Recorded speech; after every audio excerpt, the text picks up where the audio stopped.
In many cultures, it is customary to honor the dead. Filipinos do this by taking the time to pray the novena, visit a deceased loved one's grave, and on one day in particular, make it a family affair to visit the cemetery, spend the day at the site, and offer food to the dead. When my father was a teenager in Bukidnon, he had a friend named Jun. On the Day of the Dead, he decided that he would take advantage of his neighbor's festivities and take some of the food once everyone had left the cemetery. He told my father all about his plans. My father advised him not to do it and to respect the dead. But Jun didn't believe in spirits or the afterlife. He grabbed an empty sack from home and stayed hidden behind a tree while everyone sang, prayed, and offered food to the souls of their loved ones. On that night, the cemetery was lit up by candles and decorated with fresh flowers. The aroma of home-cooked meals lingered in the air, while everyone sat around, strumming their guitars and singing. He drooled while he eyed all the food he planned on feasting on later that night. Once the coast was clear and everyone left the site, he quietly walked over to numerous graves and started filling his sack up with the deceased one's favorite dish, such as pancit, adobo, and lumpia. It felt as if he had hit the jackpot. He wasn't alone. Oy, kamusta? No response. In fact, he didn't even acknowledge his presence. Nadungog mo ba ko? Haskang bastosa ni mo baya. So, Jun continued filling up his sack while snacking. Then, Jun couldn't stomach his treat anymore. A foul smell started to linger in the air. It smelled like rotten meat. He thought that maybe the food was starting to spoil after sitting around all day in the heat. Nasimhot ni mo kana? Of course, no response. So Jun headed towards the gate with his sack full of food. He passed by the guy on his way out. The creature was stuffing his sack with pieces of a corpse. It looked over at Jun while holding an arm and growled. In a state of shock, Jun dropped everything he was carrying and ran towards the exit all the way home. He told his parents about what he did and apologized for trying to steal food. Anak, that was a Bal Bal. You're lucky that it didn't harm or try to eat you. She explained to him that the Bal Bal is a creature in the Philippines that steals corpses in the night and feeds on its rotting flesh. It has razor-sharp claws and teeth to tear through muscles and bones, and it releases a rancid stench when it feasts. The next day, Jun reported the incident to the policemen, and they hurried over to the cemetery. They reached the place the Bal Bal was at and dug up the grave. They lifted up the heavy coffin, wondering if this was all a joke. But when they opened the coffin, there was a banana tree trunk left inside, with no trace of the corpse.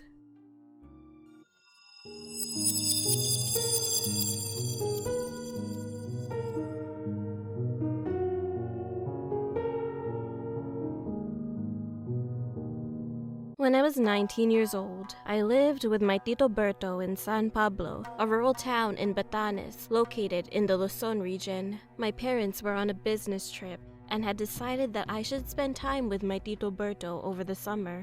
Tito Berto owned the largest mango farm in San Pablo. There were large trees that bore sweet yellow mangoes, sour green mangoes, and even exotic apple red mangoes. I would often help him and his farmers in gathering these mouth-watering fruits in large baskets every afternoon, before having a satisfying snack consisting of freshly made mango juice and banana bread. The farm was located near a forest, and every now and then I would usually go to the forest and take a relaxing walk. There was something about the forest that made it almost uncanny. It was either the fact that the trees were so dense that once you walk inside, you would think it was already nighttime, or because there were large shrubs and vines that grew around the path. Regardless, I liked walking in the forest. One day, after harvesting mangoes, I decided to take a break and walk into the forest. I put on my good walking shoes and headed towards the entrance of the forest. The air was clean and cold as I passed different plants and trees. I was walking even further when I suddenly heard a baby's cry. What was a baby doing in the forest? I thought as I followed the sound. The crying grew louder and louder until I reached a large mahogany tree whose roots were so huge that you could even sit on them. I looked for the place where the sound was coming from, and then I saw a small opening by the roots, and inside I saw a bundle. I got closer and reached in and touched it. I was startled when I heard a baby cry.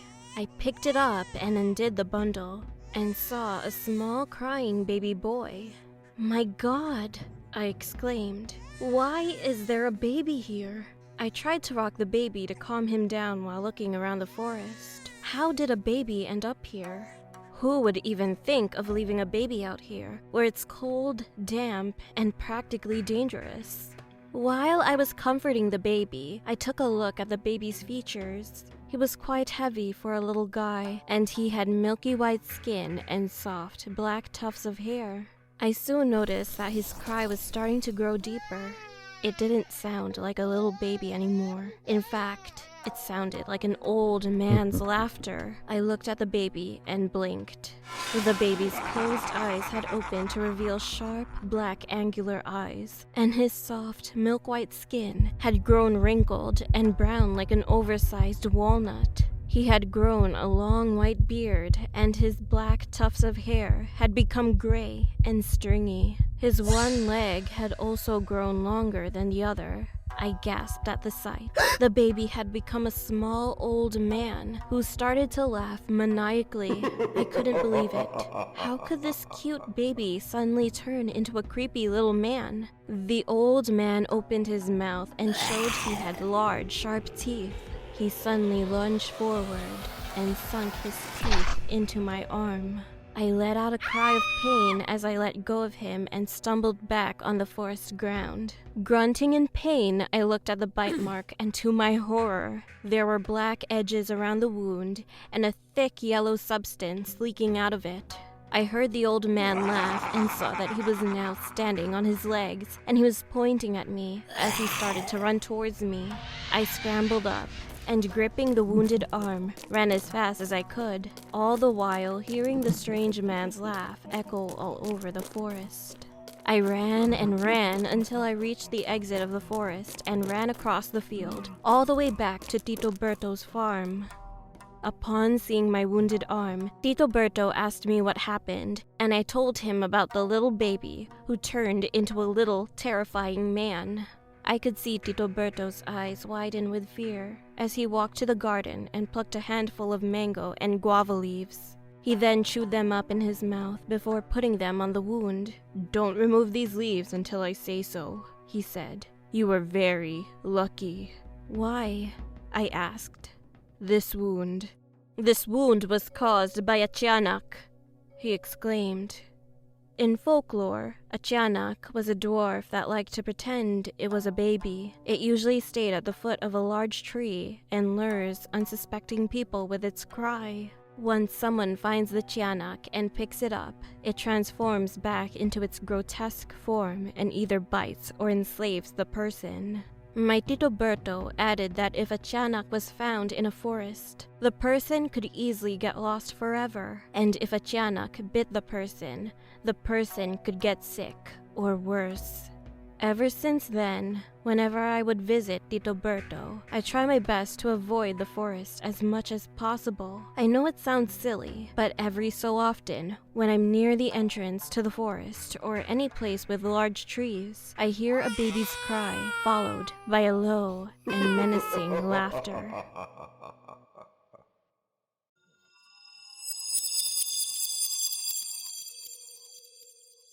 Last year on Halloween, I was just sitting on my couch with a bottle of whiskey, watching sitcoms.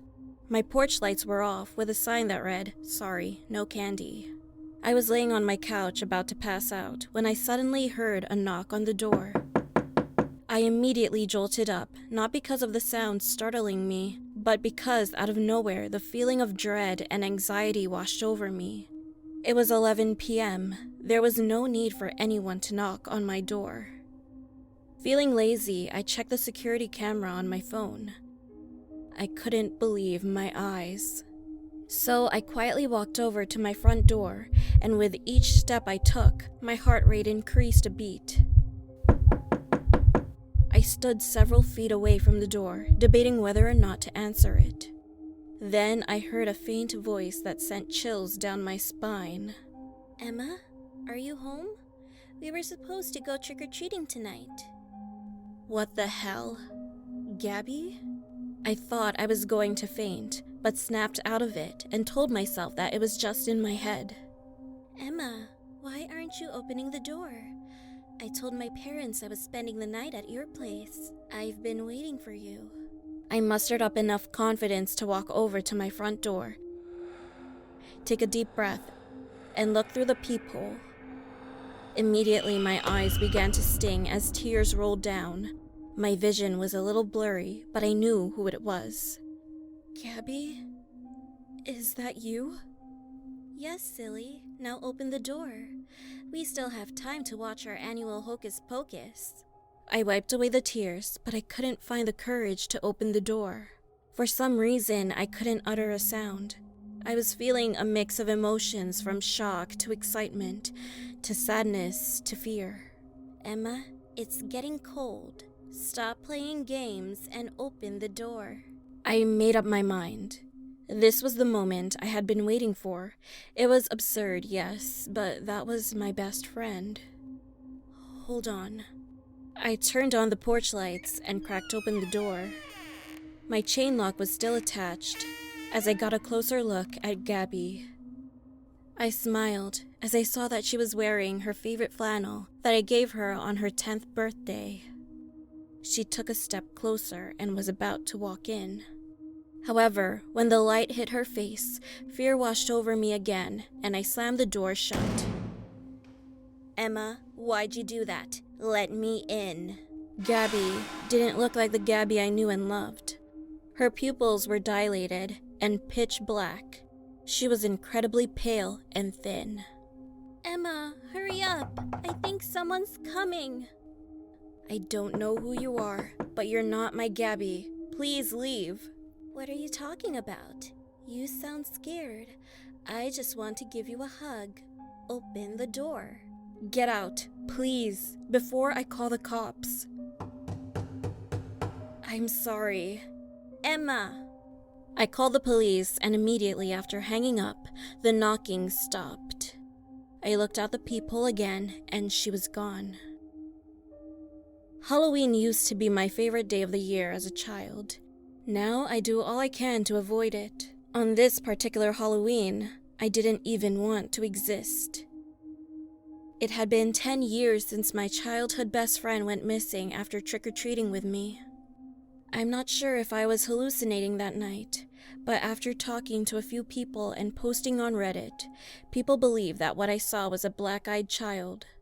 I am convinced that my childhood best friend turned into one. I just want to know how and why.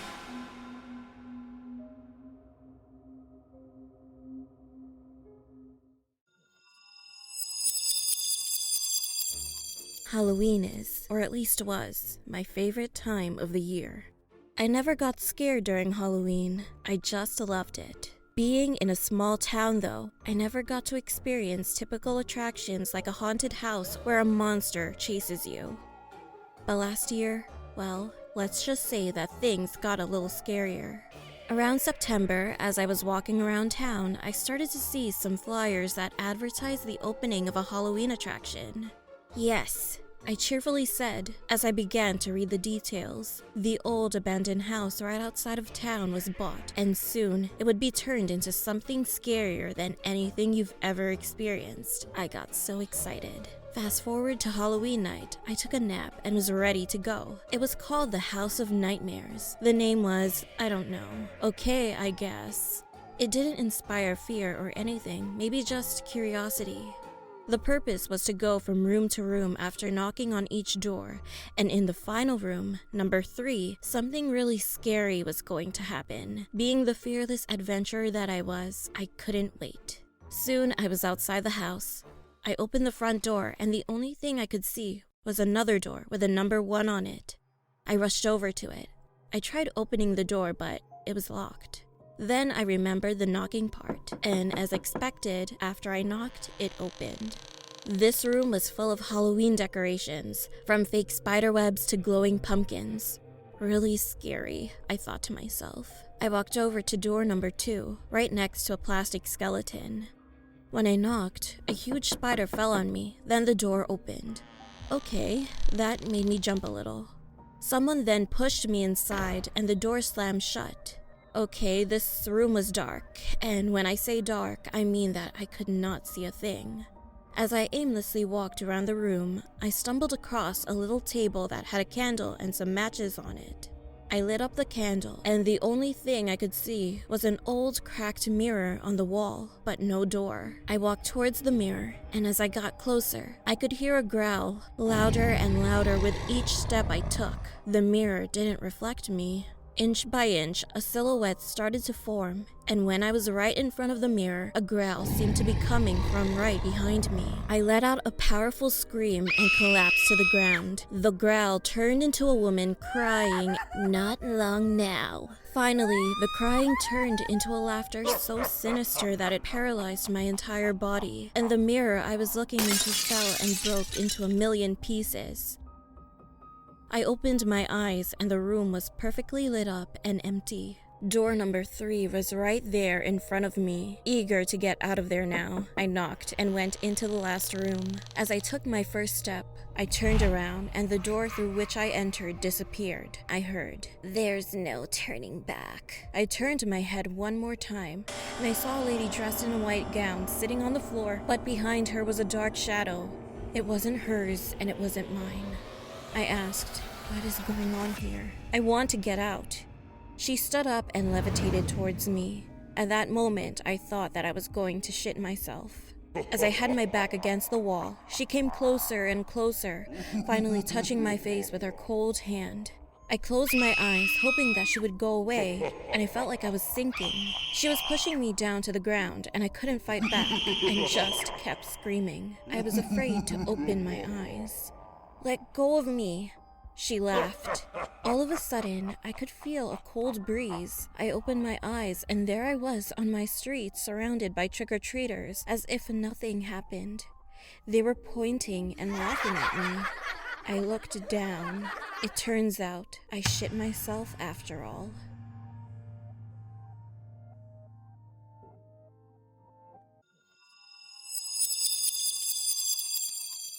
As I opened the door to the coffee house, I was enveloped by the scent of fresh brewed coffee, pastries baking in the oven, and the sound of joyous laughter and conversation. Then I heard a familiar voice call out, "Sarah, over here!" I whipped my head around to see my oldest and best friend Kate, sitting on the edge of her seat waving at me. Kate and I went back as far as I could remember, but we haven't seen each other since we left for separate colleges. However, with summer break's blessing, we are finally meeting again. Kate, my goodness, look at you! You look amazing! How have you been? I exclaimed while quickly making my way over to her and throwing my arms around her. So great, Sarah. I missed you big time. It's so good to see you again, she said, pulling slightly out of our embrace with a smile from ear to ear. We talked and sipped our coffee for a while, talking about classes, people we met, and dishing out the gossip about our love lives. After what felt like hours of laughter, there was a slight pause in conversation, and I noticed that Kate had a sullen look on her face. "You okay?" I asked, with a fringe of concern. "Yeah. Hey, do you remember at all?" she asked, after a moment of hesitation. I saw her lips move, but didn't hear any sound come out. "Sorry, it's a little loud in here. Can you repeat that? Do you remember who used to live a few houses down from us?" This time there was no mistaking it. She was trying to say a name, but there was only silence. I leaned back, and then a flash of a memory came to me of Kate and I, but also another girl whose name, face, and voice were just static. Other memories came back slowly, and in them, there was a third girl, wherever Kate and I were, but when I tried to focus on her, it's like she'd been cut out of a photograph. Sarah, something weird happened to me before I left. I was at my apartment, just playing around on my computer, and I felt this overwhelming urge to look outside. I saw a man wearing a suit round a corner of the building across the street. He was really tall, like, well over 7 feet. I don't know why, but seeing him really freaked me out. All that night, all I could think about was you and me, and that third girl who we used to play with. But I can't remember what she looked like, and it's like my mouth knows her name, but I can't speak it or even think about it. It's been creeping me out since, and I was really hoping you'd know what I was talking about. Since we're confessing about creepy things, I guess I'll share something that happened to me too. When I got to my parents' house last night, my dad told me they had received a letter for me that morning, which is strange because only you and they knew I'd be coming back for the summer. It was just a piece of lined paper that said, "Welcome home," in scratchy black letters, and below it was a circle with an X going through it. I thought it was some weird prank, but I stopped dead in my tracks as something suddenly popped into my head. Kate, do you remember that scary monster character we made up? The Slenderman? No sooner had the words left in my mouth, I saw all the color leave Kate's face, and her expression turned from vague anxiety to complete dread. Her eyes shot up, and she erupted out of her seat, incoherently muttering as she pointed behind me. I whipped my head around and immediately saw what frightened her. I saw a man peering at us from outside the window across the darkened street. His limbs were grotesquely long and exaggerated. He wore a black suit with a black tie and a white-collared shirt, and most horrifying of all, his head was completely featureless, just smooth and pale white all over. There was no mistaking it. He was the Slenderman.